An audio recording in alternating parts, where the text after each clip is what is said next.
Thank you for tuning into TTV. I'm your host, Toya, and today we are talking sacred spaces. And I know you might be asking yourself, Toya, what is a sacred space? Why would I need that? And how would I even go about setting that up? That sounds like that ritual stuff. Well, guess what? I'm about to go through it. I'm going to tell you about it and tell you how different ways you can set one up in your own home.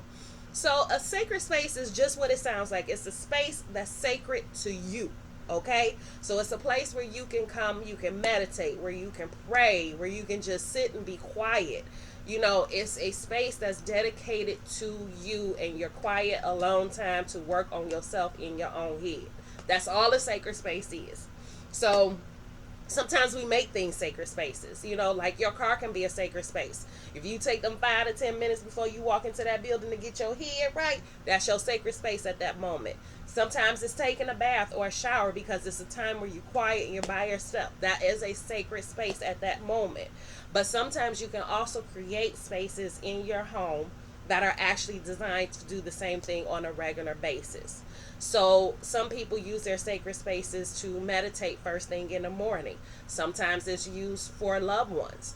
I don't know if you have anybody in your family where they have like pictures and maybe some flowers or something around, somebody that passed that was close to them. For example, in my family, my sister's mother-in-law, she has a picture of my brother-in-law along with his urn with some of his ashes and some flowers around it, and she has a candle there and that she lights, and that's her sacred space for her to commune with her son. So sacred spaces are just that. It's just a place that's very sacred or special to you. Okay? And it could be a place, like I said, where you can meditate, clear your head, have a quiet moment, or it can be just where you just dedicate that space to whoever it is that you need or you miss most in your life, whether it's your mother, grandmother, father, cousin, sister, brother, whoever that is that was close to you. When you put that stuff together, it becomes a sacred space for you. Okay? Because we're not talking about anybody else. We're talking about you and your sacred space. So, how what's the purpose of it and why should you have it? Well, again, it's a place for you to commune with that person that you lost, or it's a place for you to commune with yourself. It's a place where you can grow and listen to your ancestors or the guides that are around you and get answers that you may have. It's a place for you to pray to God. Like I said, these sacred spaces can be an altar, it can be a shrine, it can just be some pictures, whatever it is that means something to you, because what it means to you is what makes it sacred. What it does for you is what makes it sacred. So I'm going to give you an example of what I have behind me, but before I do, because I have two altars that I use, so I'm going to give you a little background story. Y'all going to learn some stuff on me today. Yes, you will. And it's personal stuff, too. But when you think about it, I know a lot of times when we hear altars, especially with all the movies and things that go around, we're thinking sacrifice and blood and guts and glory, right? But that's not necessarily what an altar is. It can be, and it was used like that back in the day, and even in some of those satanic rituals and things like that. But what we're talking about is one for you. So if that's not what you practicing, then that's not what we're talking about. I don't practice it, so that's not what I'm talking about. Okay? So sacred spaces, if you think about it, when you go to church, if you're a Christian, okay, first of all, the house of God is a sacred place. Okay, the whole house is sacred. And their sacred space in there is when you go to the altar, where you kneel before the altar to pray, or where the priest goes to give his sermon and speech. Usually, when you see these in Christian faith, you'll see there may be a little table where they have the Bible, some candles, there might be some plants on the side of it, and you'll see the picture of some stained glass on the back behind it, or a cross or something like that to represent the Virgin Mary Mother, or the Virgin Mother Mary. Get that right. Or Jesus on the cross or something like that. That's what you will see. And you come before the altar to kneel and pray. So that's in Christianity. In Buddhism and in I do apologize, I can't remember what the one is for the Indians, where they have the blue lady. Well, that's actually genderless. It represents both genders, rather. And they have the 6 arms. They'll make a shrine to them where you'll see the Buddha, and you might have a place where they burn incense and have candles, and then people kneel before that. And sometimes they do that even in their own house. Feng Shui, they may have something set up for that. So there's different ways that people express themselves, or dedicate areas for their sacred space, where they do their praying, they do their meditating, they do whatever it is that's just going to help clear your head and make you feel better. Because again, meditation is good for your mind, body, and soul. It helps with anxiety, it helps with stress, it helps with emotional problems. It's overall, it just helps. Okay, but I did a video on the benefits of it, so I'll put it at the end so you can watch that. But that is the place where you set it up, and it can be, again, to you and your culture, to you and how you feel, to you and whoever it is that you need to set it up for. So I actually have two behind me, and there's a story for it. So and these I just set up in like June or July, so I haven't had an altar very long. My sacred space was wherever I made it at that moment. Sometimes it would be me meditating, and I just sit in the bed and meditate. Sometimes it may be me laying down in the bed doing a self-guided meditation, or I might go sit on the couch and meditate, or like I said, the shower, when you're taking a shower, is meditative. Okay, so I didn't have a sacred space before this, but I took a class with Rhonda.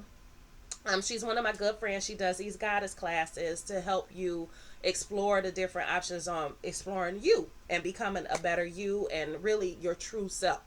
So in that class, we ended up talking about altars, and she told me I needed one, and so that I should set up one. So I set up one for my family, but because of something interesting that happened to me with my grandmother, she told me I needed a special one for just me and my grandmother. So the story on that is, I was led to this lady. Her name is Penelope. She's in London, and she gave me a reading. And in the reading, my grandmother came forward. And I know most of y'all is probably sitting there back thinking, "Oh, she talking that psychic mess. It don't be real. It don't." Yeah, it was. It was real, and I'm gonna tell you why. I have forgotten all about this. Okay, when I was a kid, I used to find feathers everywhere. I was always finding feathers, pigeon feathers, goose feathers. We would go to the zoo, and I would find a peacock feather or some other feather. I was just always finding these feathers. And as a kid, I used to like to play with them. So and I know it sounds gross now because we grown and we know about the diseases and stuff, but I was a kid. I didn't know. So I would take the feathers and I would put them all over my face, and I would sit there and, twirl, and, just my imagination would go wild. And I forgot all about it. And she said that my grandmother was the one who actually was leaving those feathers for me. And then in addition, when she said that, I thought about this one particular feather I found in my house, because it made no sense. No sense whatsoever that I found this feather. And she mentioned it. And so what it was I don't know if I went into the basement. I was supposed to be putting a load of laundry in or something. I don't remember why, but I was in the basement. And the way our basement was, there was, you just had the steps that come down, and it was nothing up under there. It wasn't boarded off or anything. It was just an open space. And so probably my father built this cubby hole right up under the stairs next to the washer dryer, which is where we always kept the laundry detergent and the fabric softener, and everything we need for washing was always right there.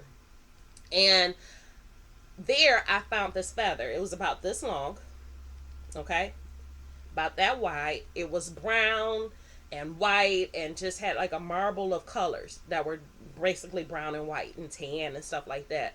And I thought it was like an eagle feather or some hawk feather or something like that. I didn't know what it was, but I just played with it.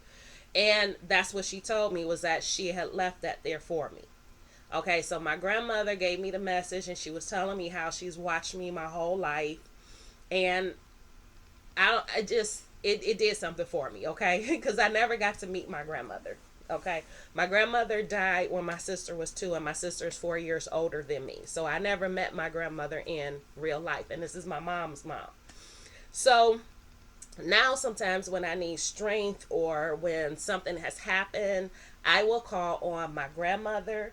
I will call on my dad's mom, so my other grandmother. I will call on my great aunt who acted as a grandmother to me, and my sister, because again, we didn't have my mom's mother, so she acted as a grandmother to it. And I will call on them, and I can feel their warmth and their love around me, supporting me and helping to comfort me through that time. So when I say that I'm grateful for my ancestors and I'm grateful for what they do for me, I'm telling you, when you get to that point where you are so grateful for things, you can't help it. Like, you're gonna cry, you just can't help it. You're gonna get teary eyed and everything, because the love you feel from them, and you realize that they've always been there for you. They've always been around you through good times and bad. They have always been there, and it really makes me grateful. I feel the love, so I never feel like I'm alone. I never feel like nobody cares, because I know my ancestors do. And so that was kind of one of the reasons I actually wore this shirt today for you guys, because grateful for every little thing. And that is such the truth, okay? Grateful for everything. And that's usually how I start when I talk to my ancestor. I tell them, thank you. Thank you for everything you do for me. Thank you for watching over me. Thank you for protecting my loved ones. Thank you for guiding me to the answers that I need when I have questions. Thank you for being there to comfort me. Just thank you, okay? So, that's it for that. Because I could go on and on and on with that. But I'm going to get into how I actually set these up. Now you can set yours up however it means to you, like whatever it means to you. So like I said, my sister's mother-in-law, she just has a picture of her son, his ashes, some flowers, and a candle, and that's what she uses. I think, like I said, with the Buddhists, they have incense, the Buddha statue, and they may have some candles, and I think that's about all they have around the Buddha. Um, Sometimes it may be trinkets that are important or religious symbols for that religion. So however you feel comfortable doing it is how you feel comfortable doing it. And you set it up and don't let nobody tell you how. So for me, I am spiritual and I am more natural with it. Like, you guys know I'm into the herbs. I'm into the elements. I feel the elements are very important and that they have a direct effect on us. For example, if you don't get the sun, you actually get depressed. Okay, people actually get depressed when they have a lack of sun. It is a clinical diagnosis from lack of sun. Okay, everybody can admit that when you get into a body of water, you feel revived, rejuvenated. Like, it does something to your spirit to just be by it. Okay. And then air, the wind. I don't know if anybody else feels about the wind like I do, but I love the wind. The way it just graces your face, like a little kid or something, just saying, "Hey, I'm here," you know. So, and they're all designed to be respectful. Even fire.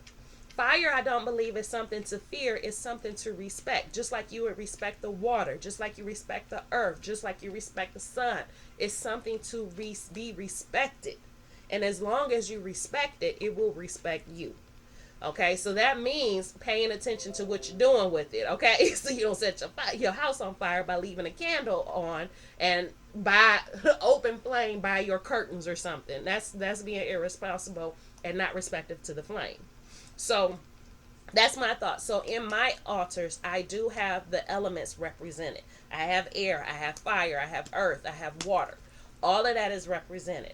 So let me show you guys. And I got to build a pillow for me. Not build, I got to sew a pillow.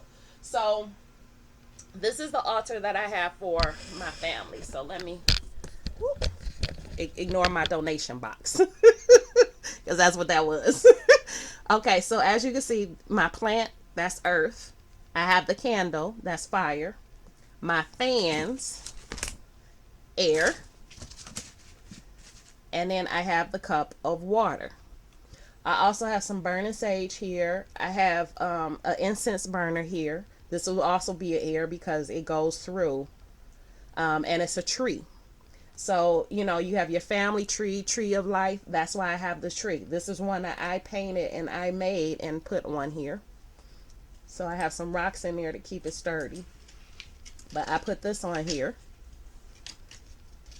Okay, Tree of Life. And then as you can see, I have pictures. So that's my grandfather. That's my grandma Rosie, great grandma Rosa. These are my great uncles, Eddie. Both of them name were Eddie. That's my grandmother when she was younger, and my grandmother and my grandfather. These are my mom's parents. That is Mama. That is my father's grandmother, so my great grandmother.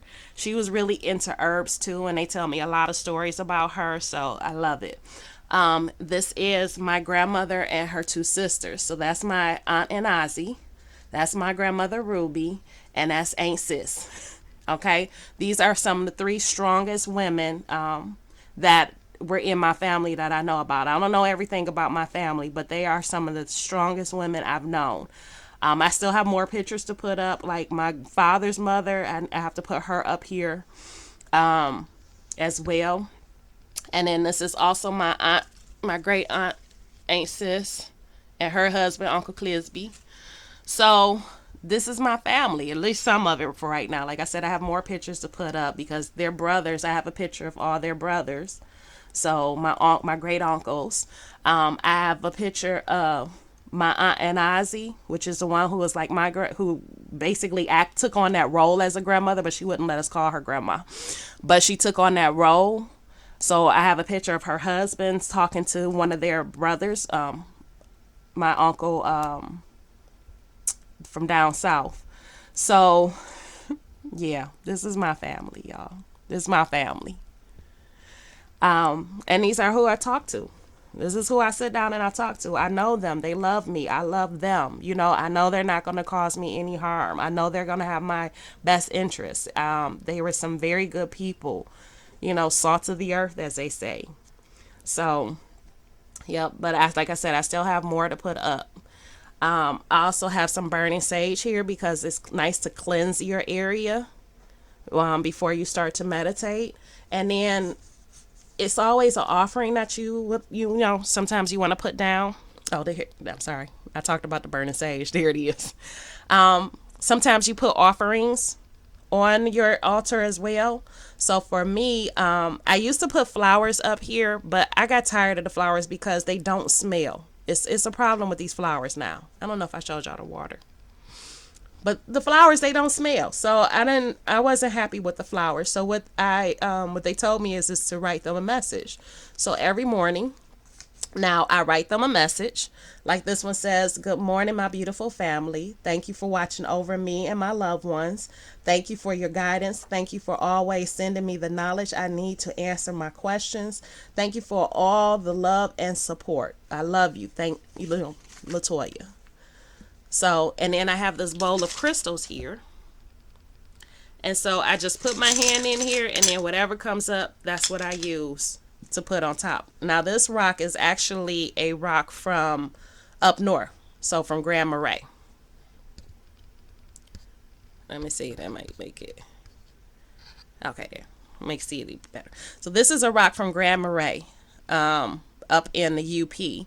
So out by Lake Superior. And that was the rock that got chosen today. So this is the one, like I said, this is just for my ancestors.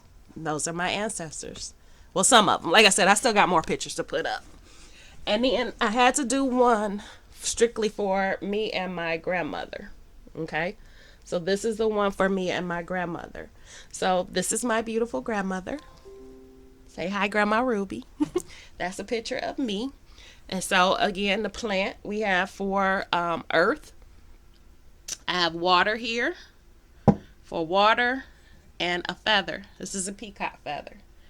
So that's air, and then, of course, the flame for fire. I also have an incense burner here, which I need to empty. I have the sound, so the little bowls. Hard to do this with my left hand because I'm right-handed. I have some frankincense essential oil. I also have some incense back there. And this is a story behind this as well. So when I was growing up, the church that we were in, It was an AME church, and there always was Sunday dinner where the gardener ladies would cook, and we would have dinner, Sunday dinner sometimes at the church. And they always had these mints and the peanuts. They were put in little bowls and put out for everybody, and I love these mints. And then when we would go to my aunt and Ozzy's house after church, or we went there for family get-togethers, she would have them as well. So I chose the dinner mints as my offering to my grandmother because it's nostalgic for me. It takes me back to my childhood and, a time when, the family got together like that. So that's my altar. Also, I have the snuffer. I think that's what it's called. So when you have candles on your altar, you're not supposed to blow them out. You're supposed to use one of these, or you can place something on top of it to extinguish the flame, but you shouldn't blow it out. And so that's why I got this. It's at the dollar store, so you don't have to worry about it. Also have some organite on here. Organite helps to cleanse negative energy and make things positive, positively charged. And then of course I have my sign that I also found at the dollar store. Be grateful and give thanks, because it's very important that you do that. So these are my altars. Okay? And like I said, my family, and then my grandmother. And then this big baby right here. You see her?